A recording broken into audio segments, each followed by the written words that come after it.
passenger lands a turboprop at Palm Beach International, and an Embraer 175 suffers structural damage after flying through turbulence and has an emergency landing. Or did they? This and more on Taking Off. Hi, Dan Milliken here, and I'm traveling again in some hotel near the Tennessee and Virginia border. I'm not so sure anymore.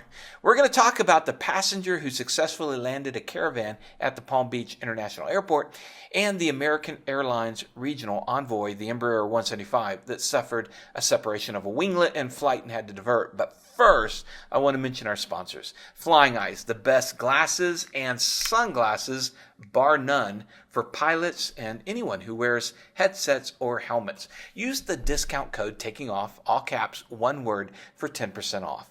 Also, Colton Mortgage. You might not need a residential mortgage today, but keep ColtonTakingOff.com in your mind for when you do. It's run by pilots like us. And also, Marshall Protective Services, also run by a pilot who supports us. Let's support them. Okay, the Envoy E175. Yes, this is the same type of plane that Christy flies, and here's the particulars. It was an American Eagle service operated by Envoy from Charleston to DFW. The plane, an Embraer E175. Just an hour after takeoff, it encountered what was described as moderate to severe turbulence in flight over Alabama at 36,000 feet. This led the plane to divert to nearby Birmingham Shuttlesworth International Airport, where it landed without incident. The airplane is 6 years old.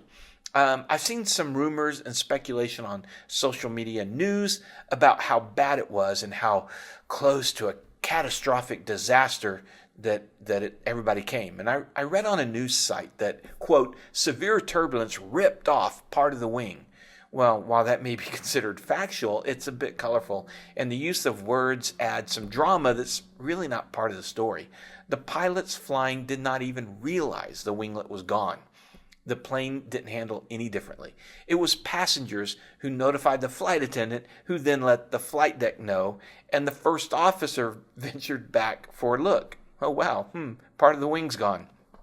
Which then begs the question, why even have winglets? Well, fuel savings. That's why you have winglets. Embraer has experimented with several different types of winglet design and found through testing that the roughly 45-degree upward ones saved a little more fuel than the wings without, or the wings with the up and down winglets. The winglets on the E175 have nothing to do with control and everything to do with just making the design a little more fuel efficient. The winglets are not required for flight. Not to take away from the pilots flying, losing the winglet was not a big deal. But we, of course, don't want airplane parts coming off planes and crews.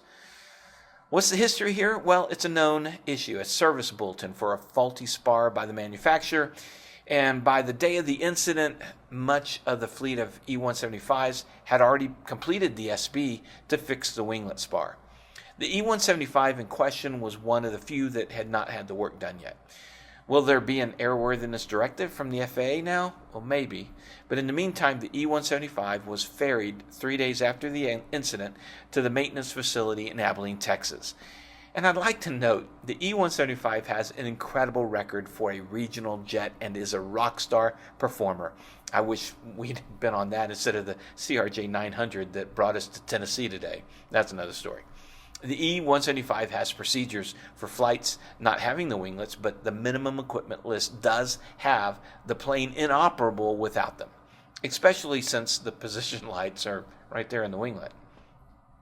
Okay, Palm Beach International, Tuesday, May 10th, a Cessna Caravan, a single-engine turboprop airplane, was en route from the Bahamas to Florida with the pilot starting to become incoherent and passed out.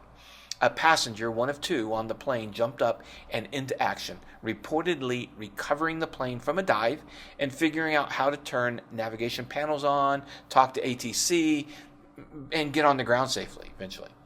At the time of this recording, the names and details have not been released. The air traffic controller is Robert Morgan, but I'm sure there's more coming soon. The Cessna Caravan, or the 208, has many configurations from cargo to passengers, and in the passenger configuration can carry about 9 people. It was introduced in the 80s and even has some military use in a couple different countries.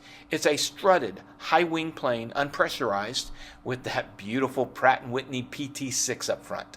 It's not fast, but she can haul. And this particular plane is owned by Tailwind Air and took off from Marsh Harbor in the Bahamas. In the pictures, at one time, this 208 had been fitted with pontoons, but on the day of the landing, it had traditional landing gear. The passenger can be heard telling ATC he doesn't know how to fly, and then they all get to work. And here's some audio from liveatc.net. I've got a serious situation here. My pilot has gone incoherent. I have no idea how to fly the airplane, but I'm maintaining a 9100. Number 333 Lima Delta, roger. What's your position? I have no idea. I can see the coast of Florida in front of me, and I have no idea. ATC had to first find them and guide them toward the airport, and then configure the plane for landing. The air traffic controller talking them down is flight instructor Robert Morgan, and he had a printout of the cockpit panel. And when the initial controller had trouble describing how to change frequencies to even get over to approach, they ended up connecting via cell phone for the rest of the journey, so we don't have recorded ATC conversation. I reached out to our own controller for his thoughts. Matt? Wow. So, freaking awesome. Glad everybody was safe. I hope the pilot's okay. Really amazing job on the controller, who was also a CFI. That's why I tell all my controller friends, hey, get some kind of flying experience, even if it's just one flight, just so you get a good picture of what the pilot's going to look at when they're going through all these things. And this guy had zero flying experience, and he landed a Caravan. So, good for him. Kudos to him. Kudos to the controller who thought of having him call and get on the phone to talk about those instructions as well. And it's a good thing to have the tower's number or the approach controls number, one of the local ATC facilities number if you're ever needing assistance, and you can call and get some help. So great thinking on the controller's part. Awesome, amazing job on the now pilot's job. I hope he gets a logbook and lands or puts that in the logbook. Looking at the ADSB, the plane had a pretty straight line out of Marsh Harbor. At one point, there's almost a 3,000-foot drop with a sharp right turn, and then you can see the plane take a gentle turn towards Palm Beach International. I'm not sure at which point the pilot went unconscious and the passenger took over, but somebody recovered the plane from a pretty big drop. The controller, the passengers, they're all true heroes. The plane landed safely, and a pretty good landing. And details are just coming now, and we don't know the status of the pilot or what caused the pilot to pass out. When we have more details, we'll surely pass them along. But what an amazing story.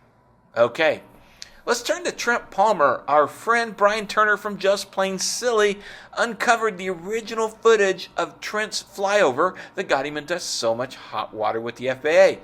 Be sure to head over to his video. I'll put a link somewhere up there to check out this incriminating evidence. For some quick channel updates, we've got a very special video that we'll be posting probably tomorrow. And I feel confident in saying, I'm sure you've never seen a flying video like this one. And we just got back from our Flying Eyes trip to the UK for a whole bunch of general aviation flying, and we'll start releasing videos over the next weeks.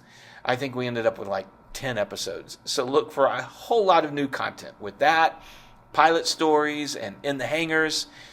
We really appreciate you guys, and thank you for watching. And don't forget to support our sponsors. Father's Day is just around the corner, and Dad could always use a pair of sunglasses. Use that TakingOff discount code for 10% off. And Colton Mortgage, ColtonTakingOff.com, Marshall Protective Services, they make our channel possible. Also, if you'd like to have us do an investigation video on a specific aircraft incident, let us know in the comments below. Thanks again, and remember, superior judgment trumps superior skills. You guys stay safe. We'll see you.